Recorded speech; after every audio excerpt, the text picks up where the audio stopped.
If you want to see our realistic Disney World arrival day with helpful tips sprinkled throughout, this is the video for you.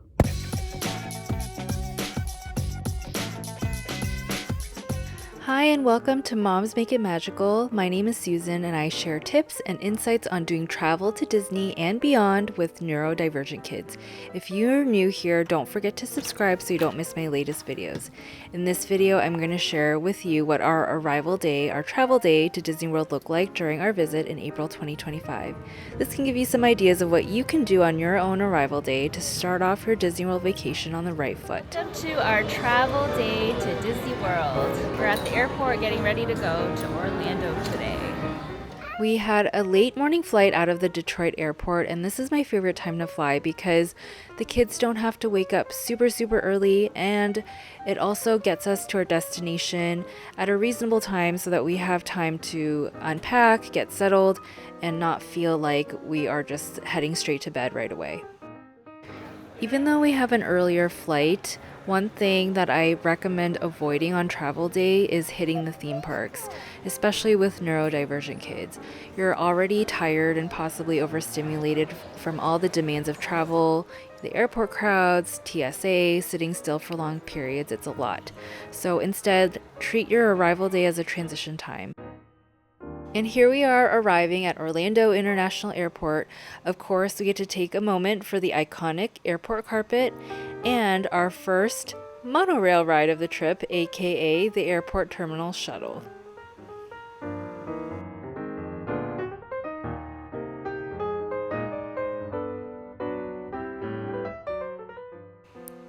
As you can see, it's a little bit of a trek to get from your gate to where baggage claim is, but we've gotten pretty familiar with it by this point.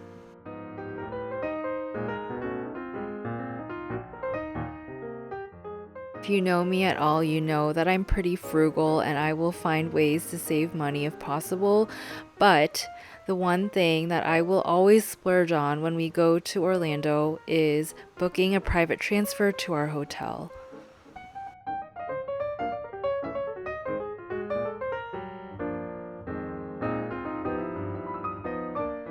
It is 100% worth it to have your driver meet you at baggage claim to help you with your bags and then take you to their car and go directly to your resort. If you take a shared shuttle like Mirrors Connect, you might have to wait a while, or you might have to make multiple stops at different hotels. And doing a private transfer is just a more calmer, direct, easy, simple transition for us, and I highly recommend it if your budget allows. We used Gearfusion for our private transfer, and I will link them in the description below. I have found them to be one of the more affordable private transfers out there for Orlando, and I really recommend them. They also provide car seats for littles if you need it. They've always been really reliable, and I have had no problems with their service. This is not sponsored by them. I don't have an affiliate link. This is just my personal recommendation based on our experience, so feel free to check them out. For the first part of our trip, we stayed at the Grand Floridian Resort and Spa using our DVC points. And if you're not familiar, DVC stands for Disney Vacation Club, which is Disney's timeshare program. And we actually own at Saratoga Springs, but we've had no issues booking other deluxe resorts like the Grand Floridian in this example. Once we arrived, we handed off our bags to Bell Services, walked into that beautiful main lobby, and took a deep breath. We made it.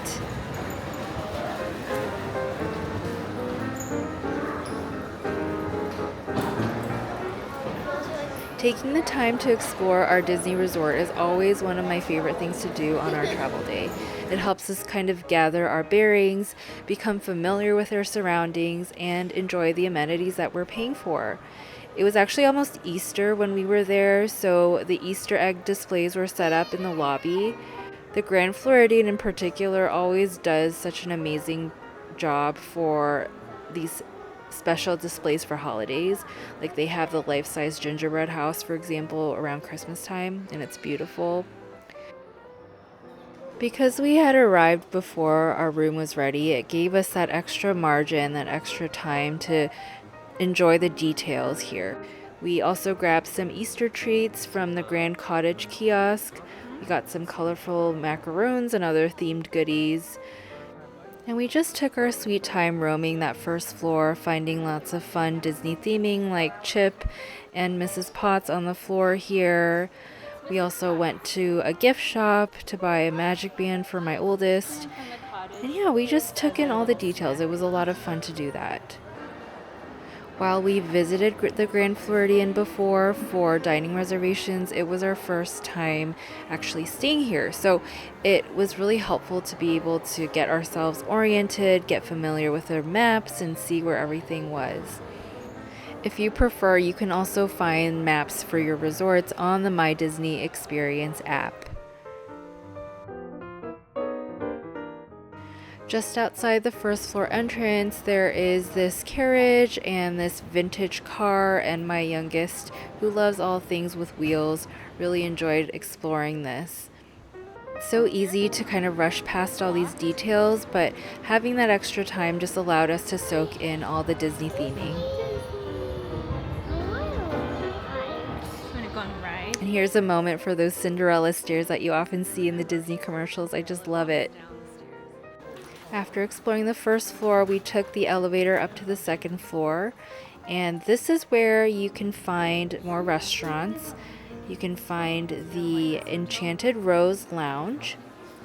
There's also Citricos here, and lastly there's Victoria and Albert's, which is a Michelin-starred fine dining restaurant. And did you know that it's the first and only restaurant that is owned and operated by a U.S. theme park to earn a Michelin star? Also, aren't the views from this floor just stunning?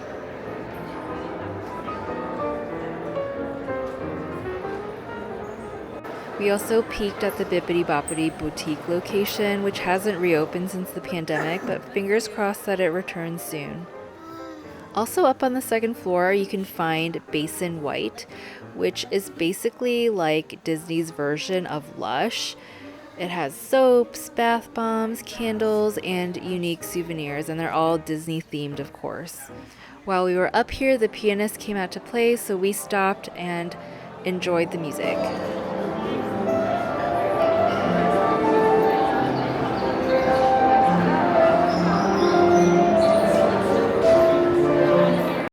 Our room wasn't ready yet, so we decided to hop on the monorail for a full loop. It was just for fun, and all Disney transportation is free, so it's a fun thing to do. The kids often think of it as a ride on its own right. This was in the middle of the day, so it was not crowded at all. I would not recommend doing this if it was like early in the morning or late in the evening. The monorail can be really packed and busy during those times of day.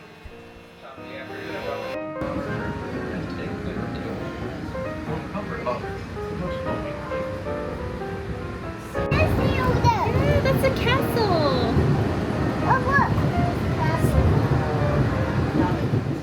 If you're not familiar with the Disney World monorail system, the full resort loop goes in this order: Grand Floridian, Magic Kingdom, Contemporary, the Transportation Ticket Center, Polynesian, and back to Grand Floridian, and it continues on this loop.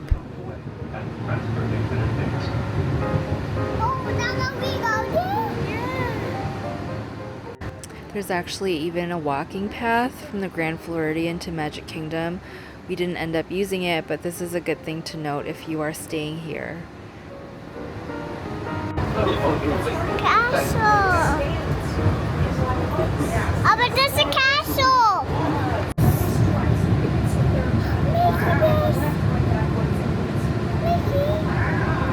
Goofy bus.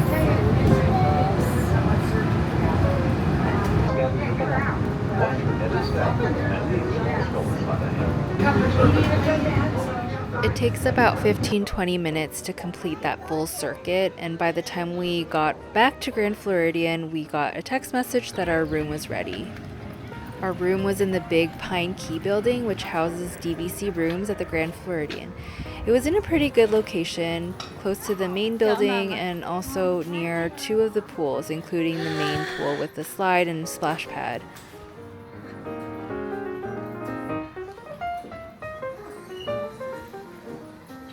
Okay, we're on the 4th floor.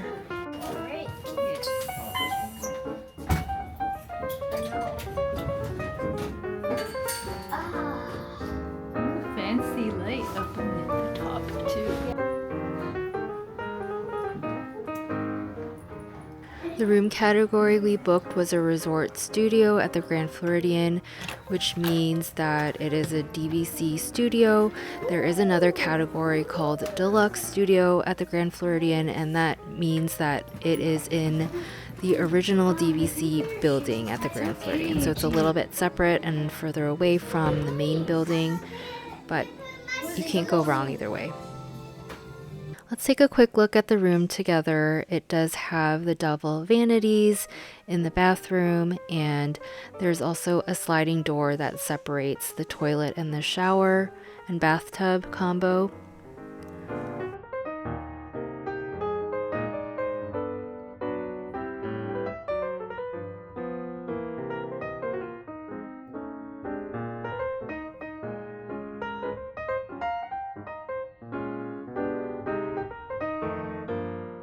There's also a little area with a microwave, a little coffee maker with mugs and glasses, and some basic bowls, plates, cups, things like that in the drawer. And then there's also a beverage fridge in the bottom.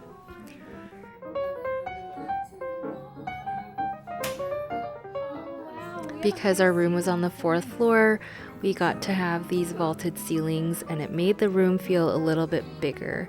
I will say that as a family of 5, I think we are sort of growing out of the studios. The studio does sleep 5 technically with the 2 beds and then the couch folding down into a twin, but I think we'll have to stick with the 1 bedrooms in the future. We also had a little balcony out here, and the kids really enjoyed sitting out here looking at the boats, and we were also able to see the Polynesian from here and the little Grand Floridian beach as well. After getting our bags and unpacking a little bit, we went back outside to check out some of their lawn games. They had something that was sort of like cornhole, but it was more like these little suction cups that you tried to like aim at the center. They had these like mini golf sticks with little paths that you could make, and they also had these stackable wooden blocks that you could build or play Jenga with as well. Because we didn't have anywhere to rush to, we didn't have any dining reservations or plans to be in any of the theme parks, it was really nice to just kind of take in the vibes of this hotel, especially such an iconic one like this. It was nice to just enjoy all the vibes of the Grand Floridian. And yes, you can even take a peek at Cinderella Castle from here. We grabbed dinner at Gasparilla Island Grill, which is the quick service dining option at Grand Floridian. It was simple but satisfying, and it had a really nice view.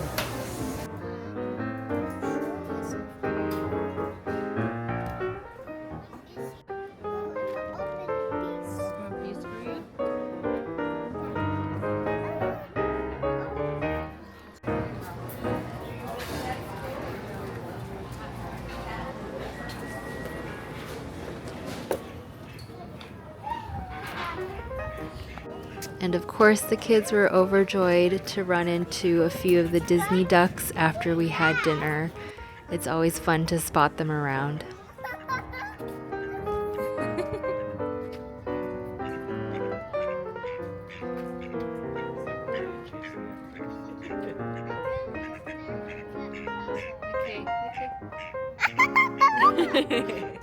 Next door to the Gasparilla Island Grill, you can find Grand Floridian's arcade.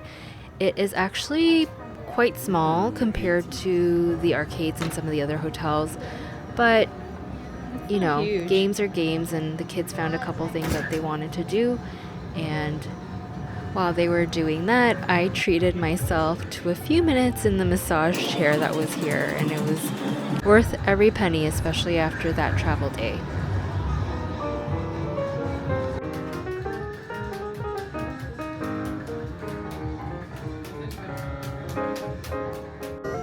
A general tip is just don't overschedule your Disney World vacation, especially your Disney arrival day.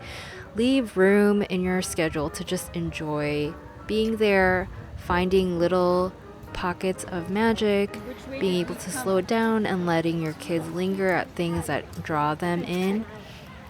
It's not possible to do those things if your schedule is packed with too much stuff. After having dinner and hanging out at the arcade for a little bit, we walked back to the big Pine Key building and started to settle in for the night. But we had one last surprise, and that was from our room. We were able to catch the electrical water pageant, which is such a classic and nostalgic Disney experience. So here are my final thoughts. You don't get a prize for hitting the ground running on your Disney arrival day. It's okay to take it easy. You've traveled all day, and it's okay to just explore, settle in, go swimming. We could have done that, but we chose not to this time. Eat and rest. Arrival day is always a good opportunity to explore your resort, grab a meal, and get into your Disney mindset slowly. The rest of our trip went a little haywire, but make sure to follow along to hear more about our Disney adventures and tips for family travel with highly sensitive and neurodivergent kids. As always, please like and subscribe and let me know in the comments what you have planned for your Disney World arrival day. Thanks for watching, and let's keep making magical memories with our families.